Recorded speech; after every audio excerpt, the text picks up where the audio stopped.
how is MobileCoin going to be the world's most compliant cryptocurrency? So I want to answer this by going a little bit into the past first.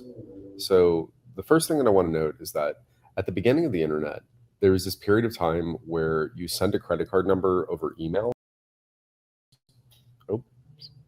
You sent a credit card number over email, and that was how you paid for things.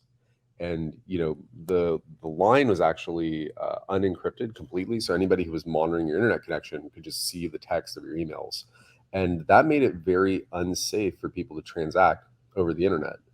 And so, in order for people to feel safe performing e-commerce, we had to invent on-the-wire encryption.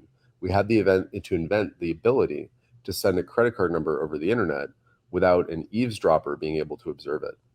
So right now in cryptocurrencies, what we have is the ability for anybody who's interested to observe any transaction that occurs on an unencrypted blockchain. This is tantamount to the internet before encryption. This is a really major point. The advent of e-commerce required internet encryption.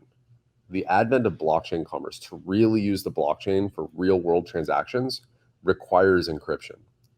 The danger of having unencrypted blockchains is actually that on the world stage, if you're making a payment with an unencrypted blockchain, not only does someone know that you've made that payment, but they also know every payment that you've made from that wallet for the rest of the time you're using that wallet.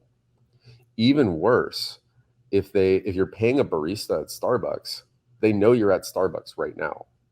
So that ability to do like global level location monitoring of any payment, that's never existed before. That's like dramatically worse than the beginning of the internet. So that's not a world that's actually real. That's not a thing that people are really going to use. You have to have encryption in order to be able to send payments. So that's something that we focused on, is how do we have like really great encryption so that your payments are only between you and your counterparty. Now that's separate from compliance.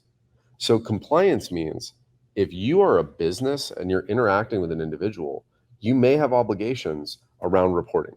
If you send a large amount of money using PayPal, if you send a large amount of money using Venmo, that is a thing that is generally a compliant transaction.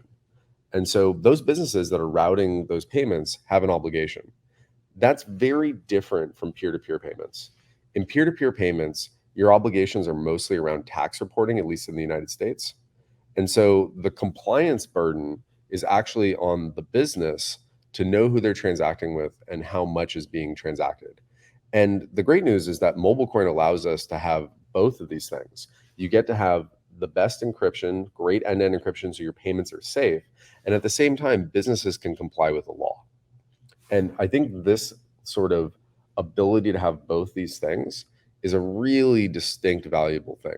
And I just want to say this again, because I think people get this confused a lot. MobileCoin is state-of-the-art end-to-end encryption.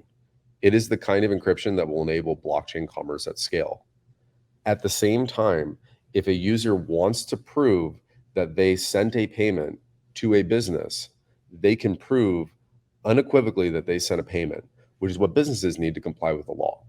So this gives us the best of both worlds. You have end-to-end encryption and compliance.